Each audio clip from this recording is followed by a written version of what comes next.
5 Convention of the States is a project that's not only necessary, it's the only way to take our nation back from special interests and from establishment elites who've ran our country into the ground.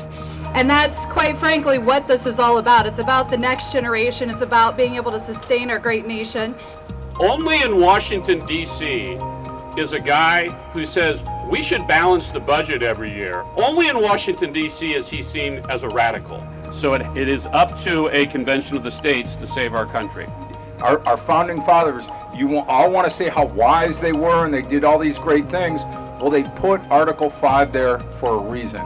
We have never pulled it out of the bag, and it's time.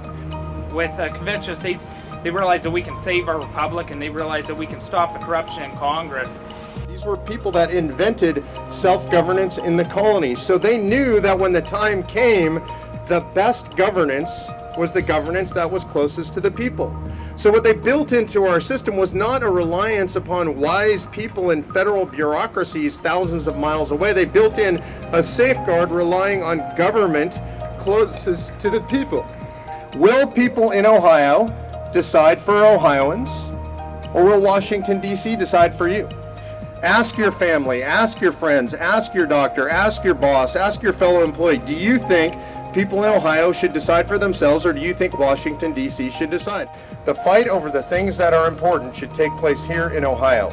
It should not take place in Washington, D.C., in back rooms and offices to which you have no access. Empowering our locals to make decisions about where our nation's future lies is the only way that we can restore any faith in the Republic and in the people that should have the reins of power.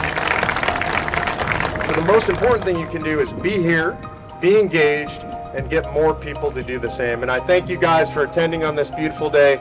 Thanks for having me. God bless Ohio, and God bless the United States of America. The question facing us and facing our fellow countrymen is a two-word question, very simply, who decides?